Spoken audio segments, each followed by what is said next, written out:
So we were in the process of building up the granddaddy of aggregate demand and aggregate supply. We're in chapter 10, and we have established what these demand and supply curves look like at the macro level. So when you draw this time, let's put, I usually like to start off with the long-run aggregate supply curve, the short-run the aggregate demand curve, and then have all three crisscrossing here like that.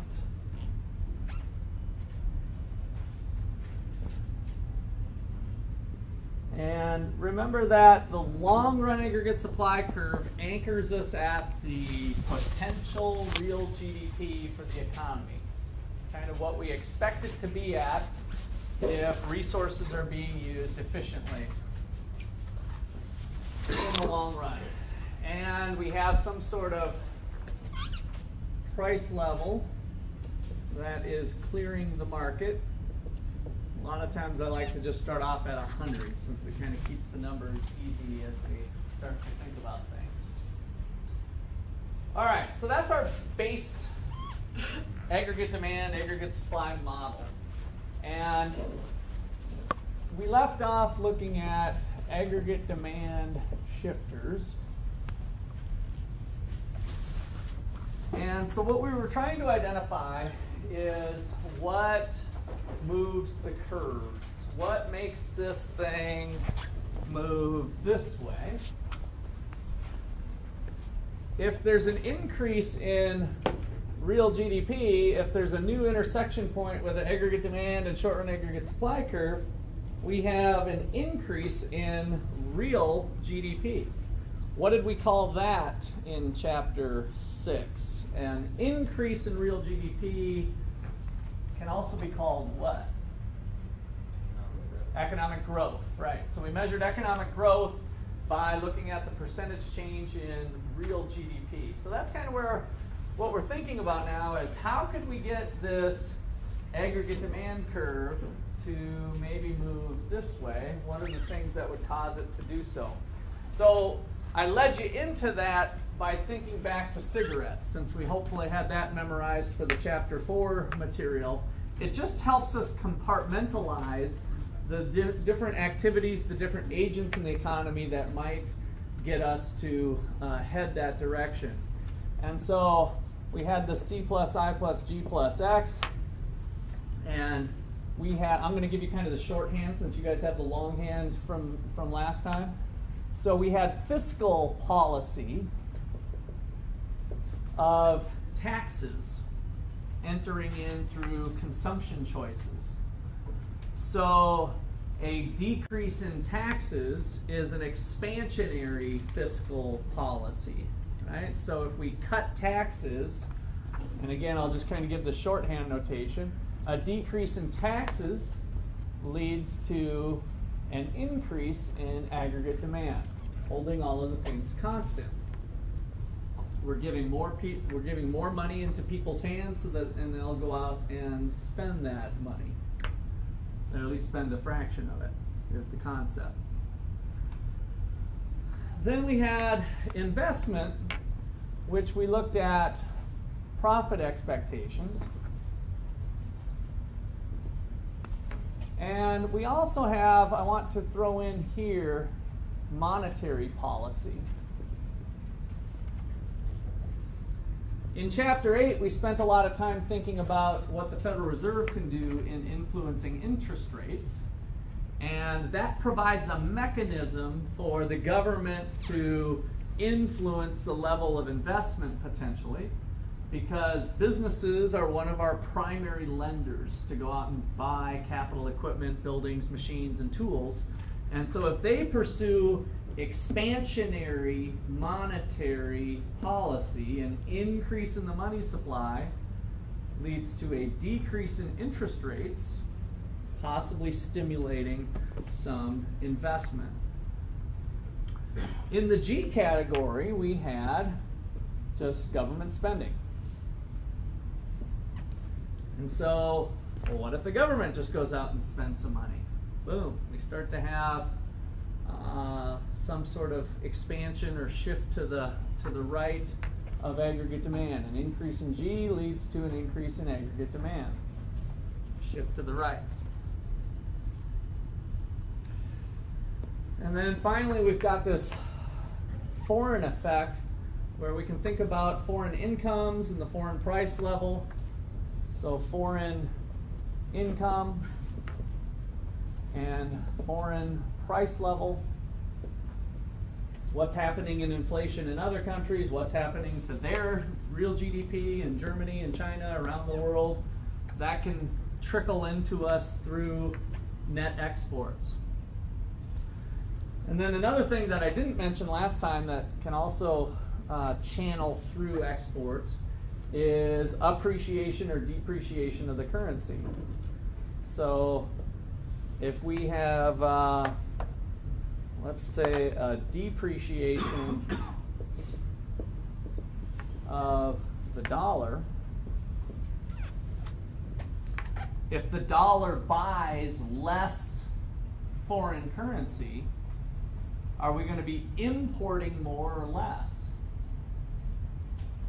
Less, right? It's more expensive. So if the dollar doesn't buy as many yen, if we're talking about Japanese cars maybe, and we used to get 100 yen per dollar, and now $1 only gets us 50 yen, then all of a sudden that car became twice as expensive, right? So we might decide, maybe I'll get that GM and help bail out GM just like the government did. I'll just follow the government suit, right, and do that. So anyway, it changes our behavior on the export market. So we've got these various things that I think it's helpful to think about the cigarettes on how that might influence aggregate demand.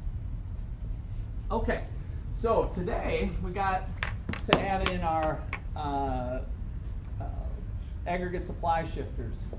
And so these are easier. I'll just tell you, right? You'll be happy to hear this. These are a little bit easier. Long run aggregate supply shifters. What helps move the long run potential of the economy? What do we need to have happening? What did we learn in chapter 6 and 7? 6 and 7, maybe. What did we learn about long-run economic growth? What are the things that help us have more prosperity in the future and kind of increase the potential that we have for output, our potential production? Resources and technology, good. So both those things. So I had you tie back the long-run aggregate supply curve to the production possibilities frontier. The maximum combination of two goods an economy can produce given its available resources and technology. At the end of the day, after all the dust is settled with foreign exchange rates and the money supply and all of that, if we really get down to engineering, we need inputs to make output. It's as simple as that, right? If we don't have more inputs laying around on our island, we can't make as much stuff. So long-run economic growth comes down to our resource base. Now, we talked about some fun resources there too, like human capital, right? The amount of stuff in my brain, the amount of information in my brain, the technology that's floating around, or our ability to access technology, all that kind of stuff is part of that human resource as well. So the more we have of that at a given point in time, the larger is the potential for production in the economy. So for LAS shifters, we have a change in the quantity of resources. Now I put specifically quantity because I want you guys thinking about, our bucket of labor, our bucket of capital, our bucket of land, our bucket of entrepreneurship, right? What are those bucket levels? How much quantity do we have? That's where long-run potential comes from. So for example, an increase in labor if the labor force participation rate grows and we have more people working, that will lead to an increase in the long-run aggregate supply curve, a shift to the right. This thing will start drifting this way. So now economic growth in this model is reflected by long-run aggregate supply coming this way. With the production possibilities frontier, it was a shift outward of the production possibilities frontier due to a change in resources or technology.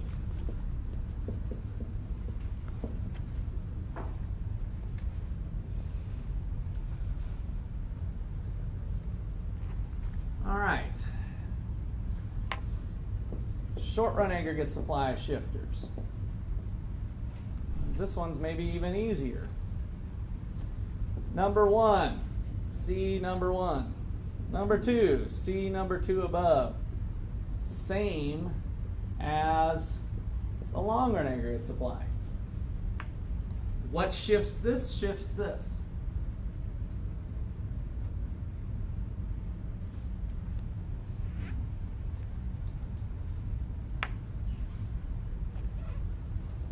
So on a separate graph over here, because I don't want to muddy up that one right now. If you guys want to just draw one below if you want. Don't draw the aggregate demand curve, just draw the short-run aggregate supply and the long-run aggregate supply.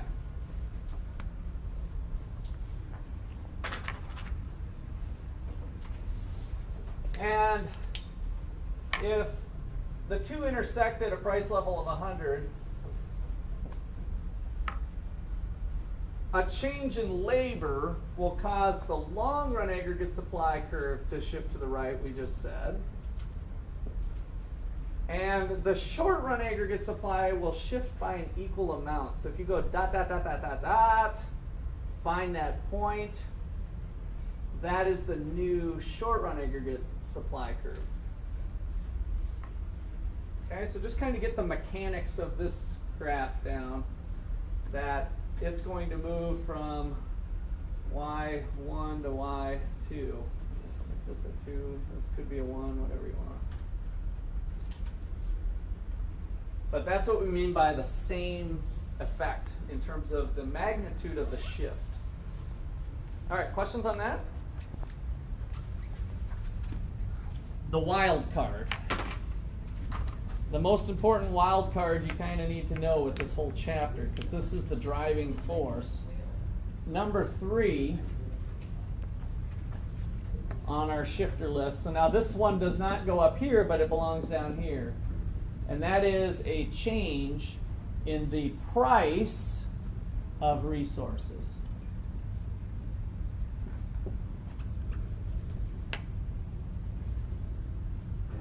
Now this is why I highlighted this. Remember, number 1 has the quantity of resources. Number 3 is the price of resources. A little bit odd. What was our assumption that we made when we moved possibly from point A to point B? What assumption was required for us to move here? Because in a sense, it didn't make sense, because aggregate supply in the long run is independent of the price level. So now all of a sudden we've got the prices going up and we move from point A to point B. What was the very important assumption about the model to get us to be able to move from point A to point B? This is the part where you flip back in your notes and you're like, oh, I should know this. This is an important thing. It's in here somewhere. What is the assumption for the economy to move from point A to B if the price level were to rise to P2? Resource prices are fixed, exactly. The exact same thing that shifts the curve now is the thing we held constant when it was here. So one of the ways we'll notate that is to put a big nominal wage here of some amount, and I like to usually just use $10. So we're saying resource prices were fixed at $10. in order for us to move from A to B. Now, if resource prices increase, how does the short-run aggregate supply curve shift? To the right or to the left? Put my money on the left. Left, right?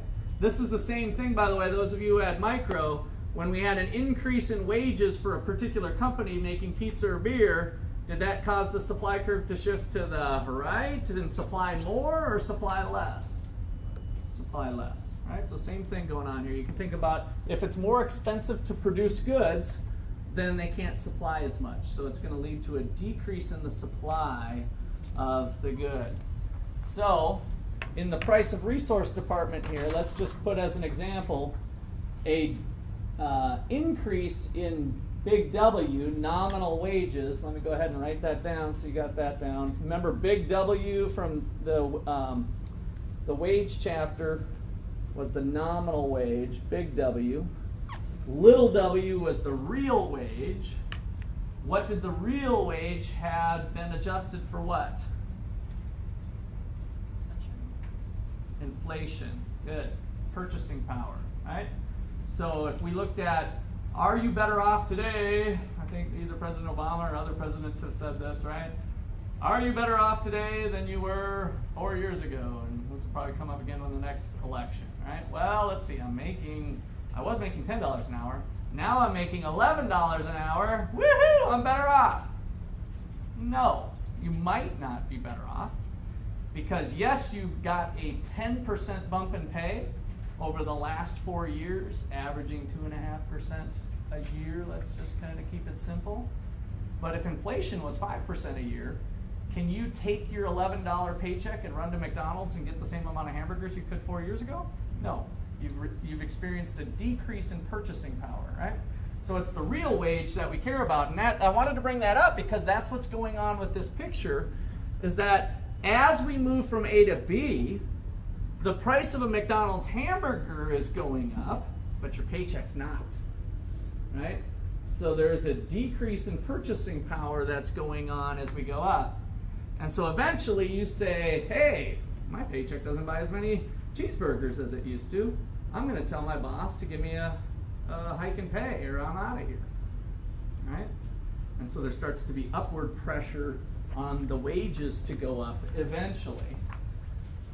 Okay, so that is our shifter list here. Oh, I didn't complete this. So an increase in W leads to a decrease in the short-run aggregate supply curve, a shift to the left. A shift to the left. So an increase in nominal wages leads to a decrease in short-run aggregate supply. All right. So, how do we use this model? Let's do an example.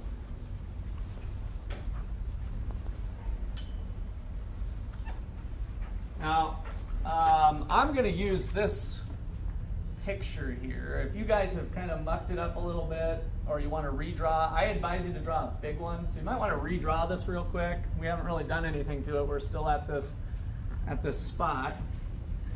In fact, I guess I'm going to take that back. Before we do our example, I might talk about equilibrium first. So, equilibrium.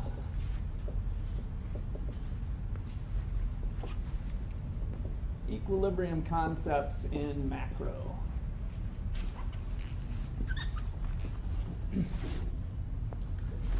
So number one, long run equilibrium. I'll give you the layman's interpretation. All three cross. We're in a long run equilibrium at point A. All three curves are intersecting at point A.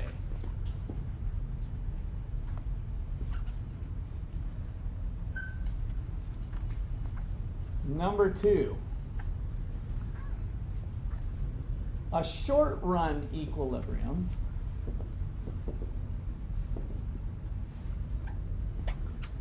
is where aggregate, let me put on here the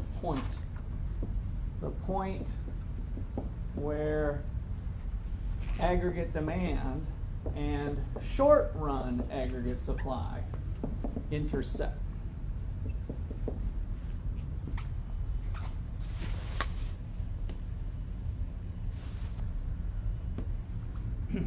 So an alternative way to think about this is that the short-run aggregate supply and aggregate demand intersect right on top of where long-run aggregate supply is in our long-run equilibrium. But now we're going to allow for the short run to be away from that. So for instance, if I have an aggregate demand curve because something changed in the economy, things move out to AD2. Now the current state of the economy has changed. Output has increased to Y2. And the price level has increased to PL2, maybe 105.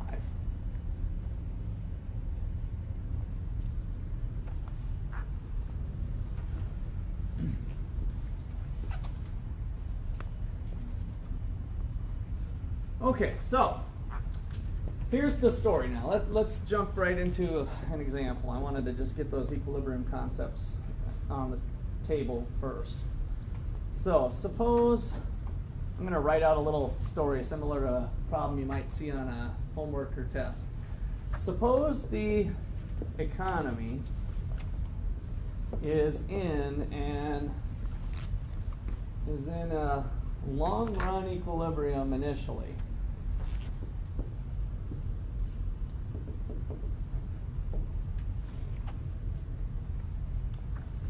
And then the government increases spending by purchasing weapons to arm, let's make it fun, the Ukraine. Throw in some current events, right? What the heck? So, if you haven't been listening to the news, the Ukraine would love it if the United States would just hand them over some weapons so that they can defend themselves against Russia. In fact, it sounds like it was somewhat part of an agreement from way back when that they agreed to give up nuclear weapons if the United Kingdom and the United States would do such a thing in the event that they were invaded. So there was kind of an agreement that's in question. I haven't really followed that story very closely, but so what happens to aggregate demand with this? So now let's start to put our thinking cap on and get into the prediction business. So if the government goes out and purchases these weapons, what happens to aggregate demand? Goes up. Good. So we've got that reflected here. So that's just an example of moving from 81 to 82. The economy moves to a higher price level, and we have an expansion of real GDP. So where do we go from here? Like, what would you predict is going to happen from here? We're not in a long-run equilibrium anymore, correct? So what is going to happen in the long run? What would, as the market kind of works itself out from this, what we call a demand shock, the government kind of shocked the system by increasing government spending. What's your long-run prediction? In theory, we have to somehow get back to essentially what our maximum potential long run. Okay, good. So yeah, that you kind of want to, that's good intuition here. You want to remember that eventually the economy is going to be coming back to the potential. There might be these things going on in the economy that pulls and tugs us in different directions, but eventually we got to get back to there. So Do you think it's going to be at a higher inflation rate or a lower? Now the economy's gone up from 100 to 105. What are some things going on? Let's think about this paycheck that we have. Are people happy with that paycheck? Have they increased or decreased purchasing power? Decreased purchasing power. So there's going to start to be upward pressure on nominal wages, right? So as that starts to happen, the short-run aggregate supply curve starts to drift to the left. So that our first indicator here of where the economy is headed is to look at the intersection of the aggregate demand curve and the long-run aggregate supply curve. So let's call it point C. That's where we're headed if the market system is allowed to work on its own. So the old invisible hand of Adam Smith came up with, if we just have market forces in the resource market and the output market, if the economy starts to kind of sort itself out, because of this injection of government spending that boosted aggregate demand, that caused a disruption in the pricing system, and the natural correction would be to go up to C. So another possibility is that the government could yank spending again. If they yanked spending, then we might go back to point A, right? So we've got kind of the market correction and the government correction. Now, what's your guys' gut feeling of what the little bit that you've heard on the news media about reducing government spending? Is that easy to do? When the government has ramped spending up, have you heard lots of stories of where they reduce it the next day? And it's always like, no. It tends to be a little sticky. We talked about sticky things before. That it's hard to pull spending back. And that's spending of all kinds, whether it's national defense or whether it's for programs of different sorts. It's difficult once that money's been spent to kind of bring it back. And so then we've got into these battles on Capitol Hill of the budgets and the sequestering and all of that that we'll talk more about when we get into future chapters. So the likely event here of what's going to happen if we just leave things alone is to move from A to B to C. And that brings us up to some higher price level of 107. So in the long run, I'm going to just move my label. In the long run, resource prices are going to start to catch up. Remember we talked about the lag that seemed kind of reasonable, that output prices might adjust first, and then eventually resource prices are going to catch up. So they're kind of lagging behind. Well, this is that lag happening now. How long does it take for us to move from A to B to C? Well, I don't know. That's up for debate. But if the market is allowed to correct itself, we're going to eventually get back to this point. And how much of a pay raise did these folks need to restore purchasing power? I've got enough information on the board that you can tell me that.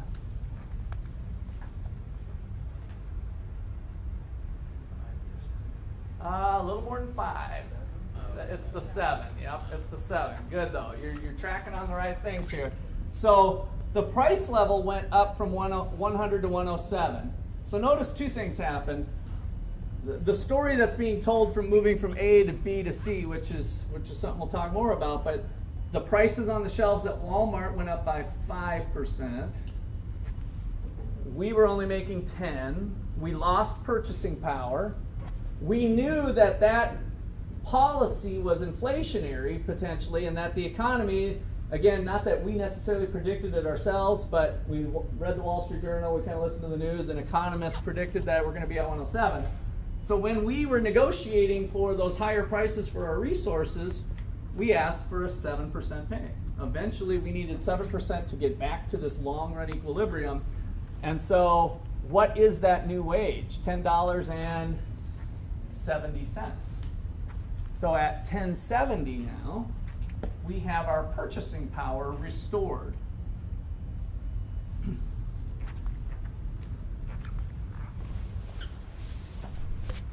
Now there's a couple interesting things going on. One is the timing that I've kind of mentioned here on how long does it take to get from A to B to C. An economist by the name of John Maynard Keynes thought that it took a long time for that to happen, right? That this adjustment mechanism took a while. And so it would be better for the government to make some other sorts of interventions in the meantime. Other economists would have argued that maybe that doesn't take too long. But if we set aside the timing issue, what was the long-term impact in terms of real GDP for the government increasing spending? Was there long-term value for the economy? No. That's the big lesson here, is that there was a short-term impact, but eventually the correction of households, businesses, doing voluntary transfers, the market system at work, brings us back to long-run equilibrium. In the long run, we can only have so much. And in this case, if we funded the weapons over to the Ukraine and they're gone, is that resource really available in our economy for the long haul? No. I mean, we could maybe tell a story that, well, if we kept the guns ourselves, well, then we got national defense, and maybe there's some sort of public good going on. But with that story, it's gone, right? And so you can't spend your way out of a recession, is what some of the painful lessons that the United States is learning since the Great Recession here in 2008, is that there has been attempts to try to spend our way out of the recession. And this type of stuff helps support why that's not the case. So, since in the short run we essentially go past what our potential is because of the application of resources, but even in that short term, doesn't that mean that we have to shift what resources we have, so to speak, to where something's still suffering even in the short term, so to speak? Yeah, I mean, there's an opportunity cost of what it could have been spent on. Is that what you're kind of touching on? To a degree, yeah. I mean, one way to think about it is if we spend it on weapons, we could have spent it on schooling for education or something. Let's just say there was our roads were in bad shape or something, some sort of infrastructure was needed. We could have spent the money somewhere else that maybe could have led to an increase in our resource base, right? That would then shift the longer negative supply curve to the right. Right. So it's kind of what are you doing with the money is kind of an important part of the equation. But in general, you can't just spend your way out of the problem, or just spending alone will not do it. Okay, so let me write up a couple of that stuff here. Let me get rid of this. A couple notes.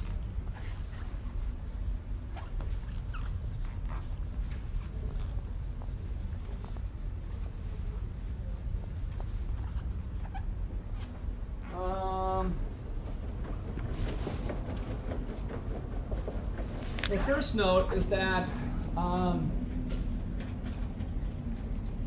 if the market is left alone to correct itself back to long-run equilibrium,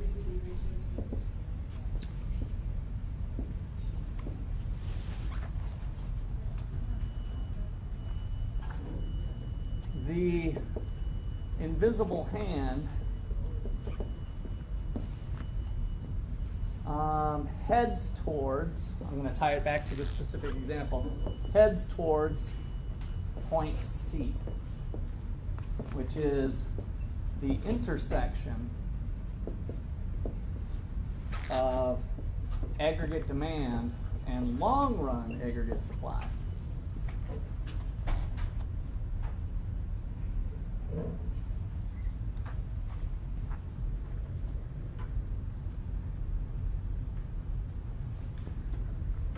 The story that we just went through is that we start at point A. We start at point A, an increase in aggregate demand because of the increase in government spending. Maybe I should put the increase in G because that's what our example was. We buy the weapons of mass destruction, we funnel them off to the Ukraine. An increase in G leads to an increase in aggregate demand. That was moving towards point B. So to point B, where we have an increase in the price level, we have inflation, but we also have expansion.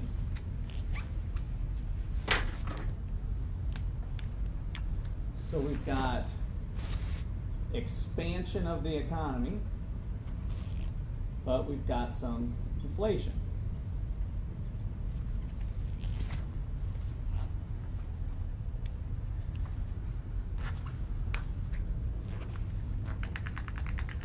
From a policy spectrum, from a policy standard that we tried to develop, what are the three goals of the economy that we kind of want to keep in the back of our minds the rest of the semester? Three goals. Unemployment was one of them, and what do we want it to be ideally?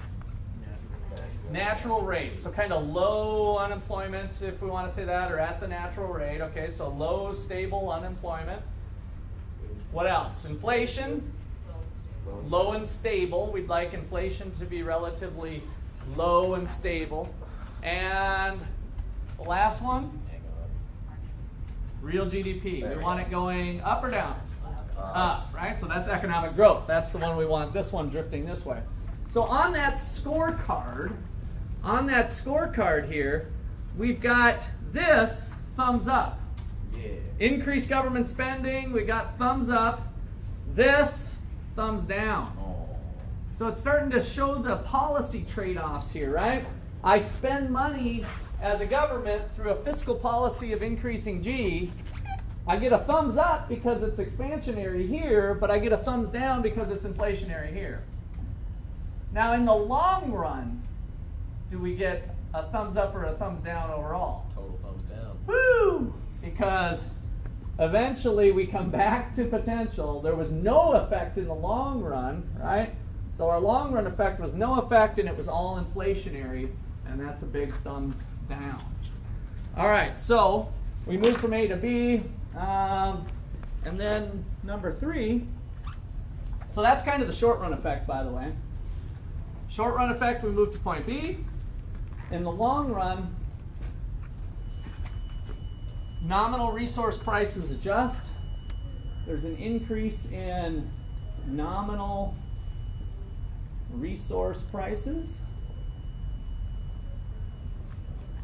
an increase in big W,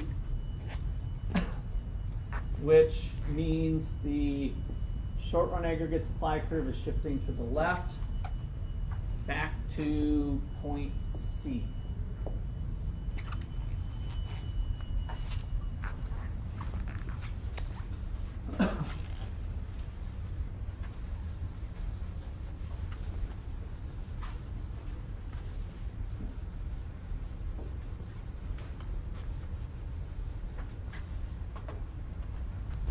So the conclusion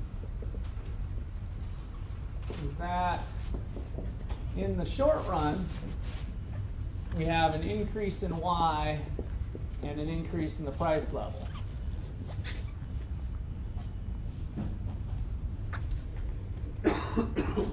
This is good, depending on how you measure it, and this is bad. And then the real telling thing is that in the long run, we have no change compared to our point A, no change in where we started. Notice what I did there. It goes down, and we're going to talk more about this, but it goes down from here. But if we use this as our starting place from point A, there was actually no change, right? But starting from here, it would actually go down, and the price level would go up. But I want to say in the long run, there's no change in Y and an increase in price level, and that means bad altogether. And overall bad.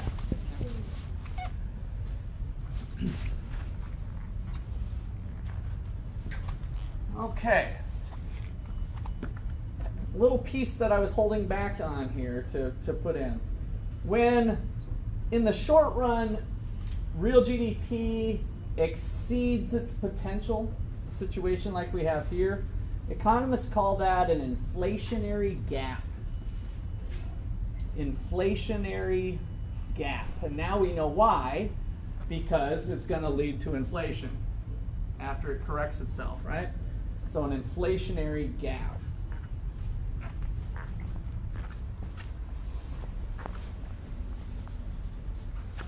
Okay, let's do another example. These are kind of good to think about.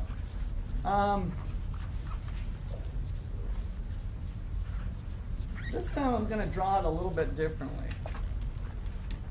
So example, I'm going to leave this one up here just because I might want to reference it. But example, suppose the economy is currently in a recession.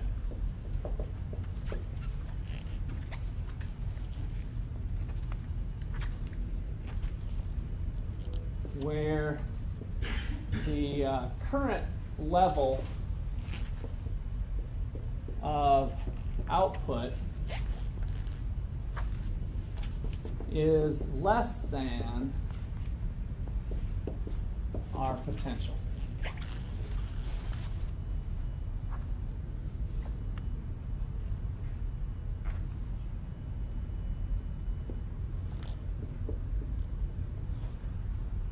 So this time, go ahead and draw on your papers just the short run aggregate supply and the aggregate demand curve. Don't do the long run.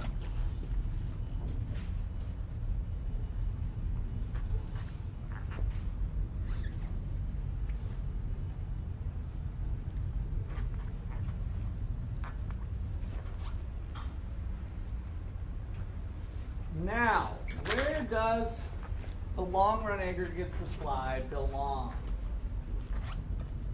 In the middle, to the left, or to the right? Yeah, with this situation. So we're in a recession. So does it belong to the right, in the middle, or to the left? To the left, to the right? All right, so let's before we draw it, I'm hearing some mixed reviews here. What is this? Is this the potential for the economy? This is where we are. This is where we are. So the intersection of the short run aggregate supply and the aggregate demand curve shows the current state of the economy. So the current state of the economy is Y1 and PL1. And if we're in a recession, or given the info here, is our potential for the economy to the right or to the left? To the right, right? Good. All right, so our potential for the economy lies over here. And now you can draw that vertical curve in.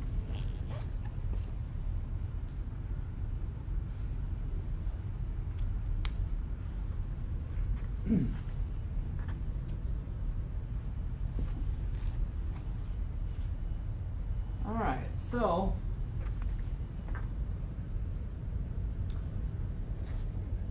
what happens in the long run? How do we get out of this mess? How does the economy get back to potential?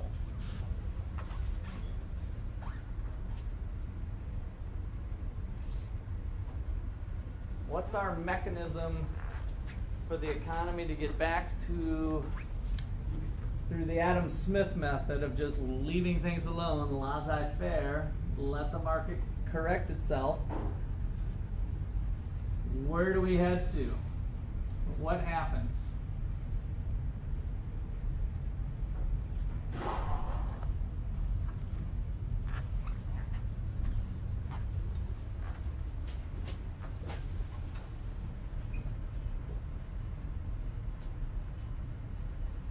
What is wrong here? So we just wrote it out. In the long run, where is the economy headed all by itself if left alone? Back to long run equilibrium. Where though? So you wrote it down on your paper. You wrote it down on your paper. Hopefully you did anyway. I wrote it on the board, which means it should be on your paper. Where does Adam Smith's invisible hand bring us in the long run? The intersection of what two things? Aggregate demand and long run aggregate supply. So you need to kind of use this as your eyeball technique, is that, and by the way, I'll take a little step back. Classical economists, we're going to get into the theories of thought, they don't even believe this exists at all. Like this one's not even here. This is the economy here. Right? And so we're going to kind of look at that, but this is where the economy is going to be heading after there's a resource price adjustment. So wages need to increase or fall? Fall. Okay? So resource prices are too high relative to this current level of aggregate demand. It might be in the wages, it might be in oil prices, whatever. In general, resource prices are too high and they need to come down. All right, what's another option to get us back to potential? If we were interventionalist, what else could be done to move? So, like you said, supply curve's going to shift as the natural adjustment. How else could we get back to potential? Increase government spending. Now this is kind of weird, right? So if we pursue an expansionary policy, we might be able to move to here. So do we want to get to B prime or B? So through shifting aggregate demand, maybe we can get up to point B, is what some of these shifters say. However, what's the cost of each direction? If we go with the increase in G, we're paying for it with higher prices, right? So that's the inflationary method. If we do it here, we have maybe somewhat of a painful correction in the resource market of prices falling. One way or the other, we're going to get back to potential eventually. This is called a recessionary gap. A recessionary gap. So we got inflationary gap, we got recessionary gap. And Monday we'll get into the theories here that kind of walk both sides of the fence. And then we'll be done with chapter 10.